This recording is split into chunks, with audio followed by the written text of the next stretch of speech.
What do you think?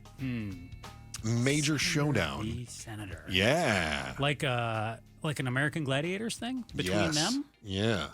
I would, wow. Mark Kelly v. Ruben Gallego. Who are you taking? Very interesting question. You taking the fighter pilot / astronaut, or are you taking the Marine / Harvard guy? Give me Gallego. Take Gallego? Mm-hmm. Yeah. Who would you take? Yeah, I think in mano a mano, yeah, I got to take Gallego. I mean, he was boots on the ground. I mean, a fighter pilot is awesome. Don't get me wrong. That's heroic. But and he went to space. You know he's got to have cardio. He's got to be a tough guy. He's got cardio, but I don't know that he's got the physical, like, fisticuffs. Mano a mano kind of thing. I feel like Gallego was trained in that, and Gallego's younger. Next time we talk with Senator Kelly, I'm going to make sure to point that out, that you've made very clear that you don't think he's a very tough guy. You wouldn't do that to me. I would totally do that to you. That's a very Merrill thing to do. I know. I can't believe you would do that. Oh, I would. The reason we bring this up is I happen to see that Gallego was in Pennsylvania because he's the senator of Pennsylvania. Arizona. Yeah. Claims it works well for his schedule to go speak in Pennsylvania. So he was in Pennsylvania and he was doing a speech and he was doing a town hall in Pennsylvania, which makes you go, what are you doing? And it doesn't just make you go that way. It makes a lot of people go, this guy, he's talking about the Democratic Party needs to make some changes, how they need to make some more broad appeal to open the tent, right? Yeah. Sure sounds like he could be exploring running in 2028. You think he is? I do not. How come? I will say this. I think every politician likes to flirt with the idea. Yeah. But I don't think Gallego's there yet. He's been senator for a blink of an eye.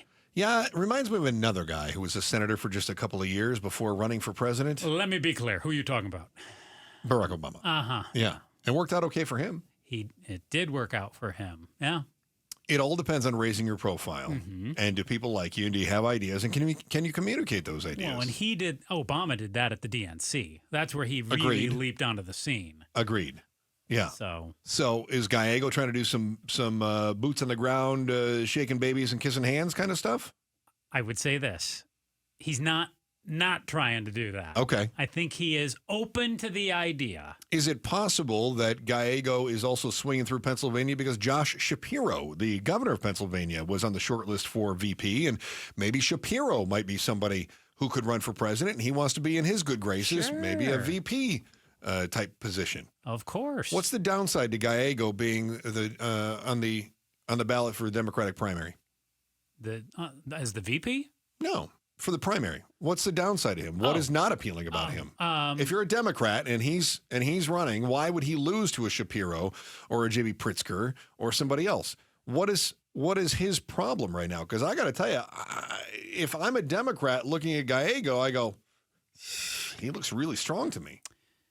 I agree. I don't see it as a negative. I think some may say that he's a little too fiery. I don't see it that way. Mm-hmm. Some may be turned off by his brashness, by his propensity to swear. To me, that makes him more relatable. But some people, especially the more elderly crowd, may, oh my goodness, did he really have to say that? So we thought that might be the case with the Democrats, and they would say that, or excuse me, with the Republicans, they say that Trump was too crass, right? Yeah, that did not prove to be true. But is it possible that Gallego finds that he does get pushback from Democrats that are trying to hold themselves to a self-imposed higher standard than the crassness of the Trump administration? Does that make him too manosphere-like? I just wonder if the Democratic Party may say, hey, it's not your time. We're going to go with, candidates X, Y, and Z. And, it's not your time right now. I don't know how this all works. That's my best guess, though. I think the Democrats have another problem, though, too. I don't think they know what they really stand for. What is a Democrat right now? They're still trying to figure that out. And as opposed to identifying candidates, I think they need to know as a party, hey, here is what we stand for. Here is our tent. Okay.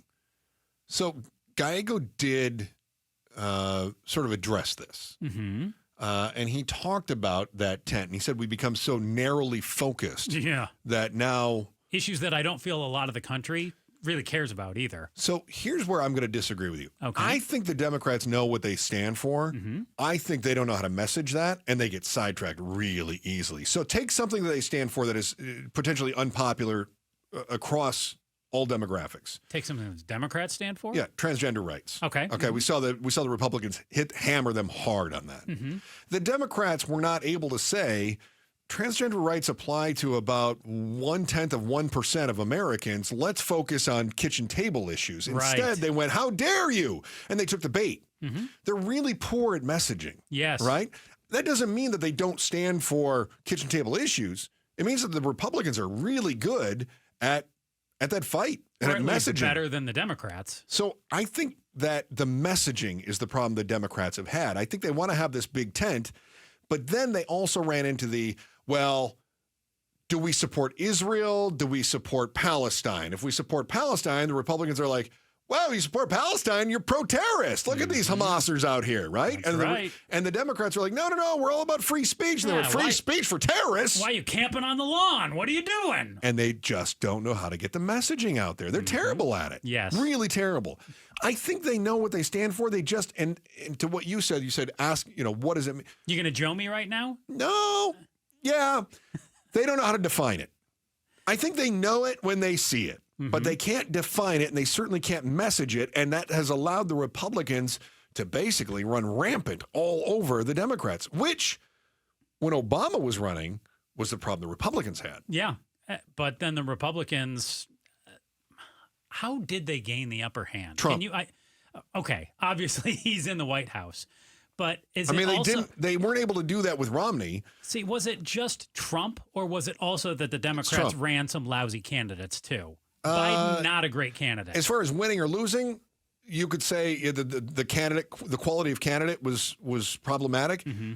But I would also say that Trump is so good at saying, this is it, clearly.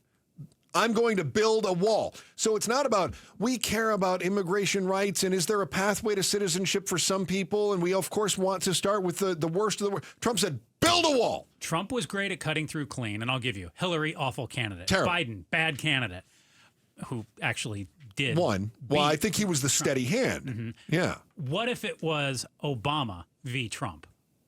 Would Trump have been able to cut through so clean? I think Obama would have been able to do a little better job pushing back. I agree. Yep. And I think you're right. In one part, it is Trump. Very simple message and just beat it into the ground. He knows branding so well. The Democrats have no brand right now. Yeah. And the Republicans have a brand. If you said, what is the Republican brand? They go, MAGA. Done. The other part for the Democrats have lost their way and don't know how to message what they care about. Absolutely. Yeah. Absolutely. So here's something that Gallego said when he was in Pennsylvania. I like this. Now we have to go hunting to garage sales to find products because this president decided to arbitrarily start a trade war without any concept of how to get the F out of this. That talks to the Pennsylvania blue-collar voter Middle that America understands going to the garage sale. He's using this language that is, I'm not talking about the F-bomb, but it's colorful. I'm hunting at garage sales because I can't afford to go to Walmart. We get that. That hits. That's not Chuck Schumer talking in some platitude about, the average American is having difficulty, but blah, blah, blah. No, he says, I had to buy my kids underwear at the neighbor's house. Mm-hmm. All of a sudden, we get it. On May 12th, he released an immigration, what is May 12th? Yesterday. He released an immigration plan that has a little something for everybody, more border and port security, reform the asylum system, expand legal pathways for migrants in key industries. Great. Now explain that in a simple form. Well, could you also say he signed on to the Lake and Riley Act? Yes. So he's part of that as well. He co-wrote it. Uh-huh. Yeah. So you can say, hey, this guy's Democrat, but at the same point in time, he wants border security. Of course. Of course he does. And he understands it from Arizona. But what about that fella that was potentially a vice presidential candidate from Arizona? Potato? I don't know why you call him that. You're so mean. He looks like that. That's what I look like. I can relate. You say he's boring like a spud. Yeah. Thanks for watching The Chris and Joe Show. Click to see more from Chris and Joe and tap the button in the middle to subscribe to KTAR News.